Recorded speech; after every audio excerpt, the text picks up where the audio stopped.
बिस्मिल्लाहिर्रहमानिर्रहीम। अस्सलाम वालेकुम माय डियर स्टूडेंट। सबसे पहले आप लोगों को वेलकम है द एक्सीलेंस एकेडमी प्लेटफॉर्म पर। डियर स्टूडेंट्स, आज हमने ज़ू जियोग्राफी का एक टॉपिक डिस्कस करना है जिसका नेम है पैटर्न ऑफ एनिमल डिस्ट्रीब्यूशन। इसे हम डिटेल में स्टडी करेंगे, लेकिन उससे पहले आप लोगों से रिक्वेस्ट है कि आप वीडियो को एंड तक देखिएगा और चैनल को लाइक शेयर एंड सब्सक्राइब कर दें। Thank you so much. Distribution की जब हम बात करते हैं तो डिस्ट्रीब्यूशन का मीन होता है division of animals at different part of the world. Animals जो होते हैं वो different part of the world के अंदर डिवाइड होते हैं। एनिमल अपने सेंटर ऑफ ओरिजिन को छोड़ते हैं और डिफरेंट एरियाज़ के अंदर मूव कर जाते हैं। Dear students, centre of origin animals का ऐसा ओरिजिन होता है जहाँ पे वो बोर्न हुए होते हैं, और वो अपने सेंटर ऑफ ओरिजिन को क्यों छोड़ते हैं इसकी डिफरेंट वजूहात हैं जिसे हम नेक्स्ट डिस्कस करते हैं। लेकिन उससे पहले हम यहाँ पे डिस्कस करेंगे pattern of animal distribution. Pattern of animal distribution की जब हम बात करते हैं तो इसमें हमारे पास डिफरेंट पैटर्न्स आते हैं, जैसे कि cosmopolitan distribution, discontinuous distribution, isolated distribution, bipolar distribution और एंडेमिक डिस्ट्रीब्यूशन। इन तमाम को हम वन बाय वन डिटेल में डिस्कस करते हैं। कॉस्मोपॉलिटन डिस्ट्रीब्यूशन की जब हम बात करते हैं तो कॉस्मोपॉलिटन डिस्ट्रीब्यूशन को डियर स्टूडेंट्स यूनिवर्सल डिस्ट्रीब्यूशन या वर्ल्ड वाइड डिस्ट्रीब्यूशन भी कहा जाता है, क्योंकि कॉस्मोपॉलिटन डिस्ट्रीब्यूशन के अंदर पाए जाने वाले एनिमल्स जो होते हैं वो ऑल ओवर द वर्ल्ड पाए जाते हैं, क्योंकि ये वेल एडेप्टेड होते हैं, यानी कि किसी भी तरह के माहौल के अंदर ये सर्वाइव कर लेते हैं। इनके अंदर एबिलिटी होती है कि ये नेचुरल बैरियर्स को ओवरकम कर लें। एनिमल्स जो कॉस्मोपॉलिटन डिस्ट्रीब्यूशन के अंदर पाए जाते हैं वो यूरिटॉपिक होते हैं। यूरिटॉपिक एनिमल्स डियर स्टूडेंट्स ऐसे एनिमल्स होते हैं जो कि तमाम बैरियर्स को क्रॉस कर सकते हैं, इसलिए ये ऑल ओवर द वर्ल्ड पाए जाते हैं। एग्जांपल की जब हम बात करते हैं तो कॉस्मोपॉलिटन डिस्ट्रीब्यूशन में हमारे पास रैट्स, रैपिड्स, बैट्स वगैरह आते हैं।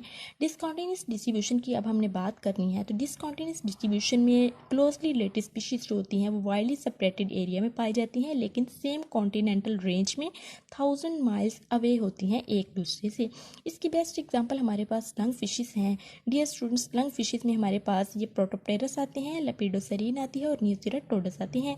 ये सेम कॉन्टिनेंटल रेंज के अंदर पाए जाते हैं लेकिन वाइडली सेपरेटेड होते हैं, जैसे कि प्रोटोप्टेरस जो है ये अफ्रीका में पाई जाती है, लेपिडोसेरीन एस अमेरिका में और न्यूसिराटोडस ऑस्ट्रेलिया में पाए जाते हैं। सेकंड एग्जांपल है हमारे पास एलिफेंट्स जो इंडिया में पाए जाते हैं और अफ्रीका में भी पाए जाते हैं, सेम कॉन्टिनेंटल रेंज में होते हैं ये। और मार्सुपियल्स हैं जो कि ऑस्ट्रेलियन रीजन के अंदर भी पाए जाते हैं, नॉर्थ और साउथ अमेरिका में भी पाए जाते हैं। डियर स्टूडेंट्स, यहाँ पे हमने पहले बात करनी है रीजन फॉर डिस्कंटिन्यूअस डिस्ट्रीब्यूशन की। रीजन फॉर डिस्कंटिन्यूअस डिस्ट्रीब्यूशन में हमारे पास वाटर बैरियर्स आते हैं, लैंड मैसेस आते हैं, क्लाइमेट चेंज आती है, लॉन्ग डिस्टेंस आते हैं, एक्सटेंशन आती है। Dear students, water barriers means water barriers भी जो होते हैं वो भी स्पीशीज़ जो होते हैं उनके वाइडली सेपरेशन की वजह बनते हैं। लैंड मैसेज जो होते हैं, जैसे कि अगर कोई लैंड कनेक्शन है डिफरेंट स्पीशीज़ के दरमियान तो वो किसी भी क्लाइमेटिक फैक्टर की वजह से, किसी भी नागहानी आफत की वजह से वो लैंड मैसेज जो होते हैं वो टूटते हैं और एक तरफ की स्पीशीज़ एक तरफ रह जाती हैं और दूसरी की दूसरी तरफ चली जाती हैं। इस तरह से भी वो वाइडली सेपरेट कर जाती हैं सेम कॉन्टिनेंटल रेंज में रहते हुए। क्लाइमेटिक फैक्टर हो सकते हैं जिसमें बहुत सारे आंधी तूफान हो सकते हैं जिस वजह से कोई डिस्ट्रक्शन हो सकती है, जिस वजह से वो स्पीशीज़ जो हैं वो अलग अलग हो जाती हैं। लॉन्ग डिस्टेंस हो सकता है, लॉन्ग डिस्टेंस की वजह से स्पीशीज़ आपस में नहीं मिल पाती और अलग अलग रहने लग जाती हैं। और इसी तरह से एक्सटिंक्शन हो सकती है कि अगर किसी एक एरिया के अंदर स्पीशीज़ किसी प्रीडेशन की वजह से एक्सटिंक्ट हो गई हैं तो वहाँ पे वो ख़त्म हो गई हो और दूसरी जगह पे वो मौजूद हों। तो इसी तरह ये रीजंस है डिस्कंटिन्यूअस डिस्ट्रीब्यूशन की। नेक्स्ट हमने इंडेमिक डिस्ट्रीब्यूशन की बात करनी है। इंडेमिक डिस्ट्रीब्यूशन में जो एनिमल्स होते हैं वो पर्टिकुलर रीजन के अंदर पाए जाते हैं, यानी कि अपनी मकामी जगह पे ही पाए जाते हैं। इसमें हमारे पास ये एग्जांपल है नीलगाय की, ब्लैक बक वगैरह की। यहाँ पे हमारे पास नेक्स्ट जो है वो बाइपोलर डिस्ट्रीब्यूशन है। नेम से इज़ाहिर है कि एनिमल्स जो होते हैं बाइपोलर डिस्ट्रीब्यूशन में वो साउथ पोल पे और इसी तरह से नॉर्थ पोल पे पाए जाते हैं, यानी कि पोल्स के ऊपर ही वो जो ऑर्गेनिज्म है वो एनिमल्स हैं मौजूद होते हैं, और इंटरमीडिएट फॉर्म जो है दरमियानी जगह जो है वहाँ पे वो नहीं पाए जाते। इंटरमीडिएट जितनी भी उनकी फॉर्म्स होती हैं वो एक्सटिंक्ट हो चुकी होती हैं, इसी वजह से वो बाइपोलर डिस्ट्रीब्यूशन के अंदर आते हैं। इसकी एग्जाम्पल है हमारे पास पोलर बियर वगैरह। नेक्स्ट है आइसोलेटेड डिस्ट्रीब्यूशन। तो आइसोलेटेड डिस्ट्रीब्यूशन में भी डियर स्टूडेंट्स एनिमल्स जो होते हैं वो किसी स्पेसिफिक एरिया के अंदर ही रह रही होती हैं। ने यहाँ पे पीछे हमने बात की थी इंडेमिक डिस्ट्रीब्यूशन की। इंडेमिक डिस्ट्रीब्यूशन और आइसोलेटेड डिस्ट्रीब्यूशन में फ़र्क ये है कि दोनों पाए जाते हैं, दोनों जगह में दोनों डिस्ट्रीब्यूशन में जो एनिमल्स होते हैं वो स्पेसिफिक एरिया के अंदर ही होते हैं, लेकिन इंडेमिक में वो अपनी मकामी जगह पे होते हैं, और आइसोलेटेड डिस्ट्रीब्यूशन में एनिमल्स जो होते हैं वो खुद इंतखाब करते हैं कि वो अपने जो मेन जगह है, मेन उनका जो सेंटर ऑफ ओरिजिन है उसको छोड़ते हैं और वो किसी दूसरी जगह पे, किसी स्पेसिफिक जगह पे, किसी पर्टिकुलर जगह पे जाके रहना शुरू कर देते हैं। ये वाले जो एनिमल्स होते हैं ये बहुत प्रीमिटिव होते हैं और स्मॉलर नंबर इनका होता है, बहुत ज़्यादा कम होते हैं तादाद में।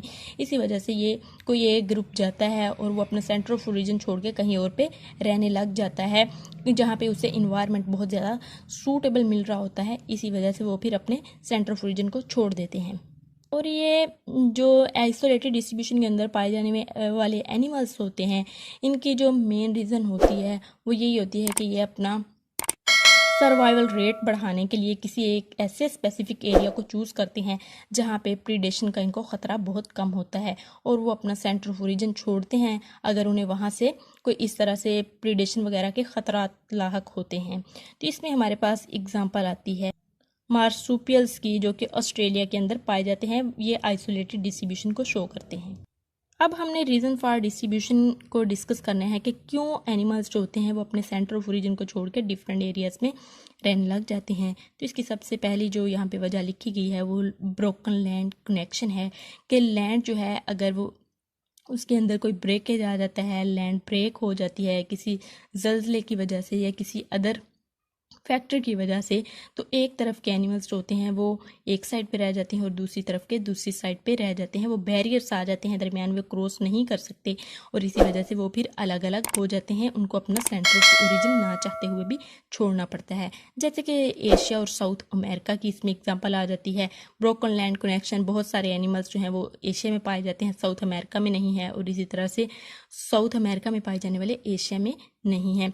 क्लाइमेटिक चेंजेस आ सकते हैं, फ्लूड हो सकता है, अर्थक्वेक्स हो सकते हैं, तो इसी वजह से जो एनिमल्स होते हैं वो अपना सेंटर ऑफ ओरिजिन उनसे छूट जाता है या वो छोड़ देते हैं।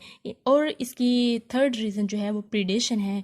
बहुत सारे एनिमल्स होते हैं जो जिन्हें अपने सेंटर ऑफ ओरिजिन के अंदर रहते हुए प्रीडेशन का बहुत ज़्यादा ख़तरा हो जाता है, वो एक्सटिंक्ट होना शुरू हो जाते हैं। तो जब इन्हें अपनी एक्सटिंक्शन का बहुत ज़्यादा ख़तरा हो जाता है तो वो अपने सेंटर ऑफ ओरिजिन को छोड़ के कहीं दूसरी जगह पे रहना शुरू कर देते हैं।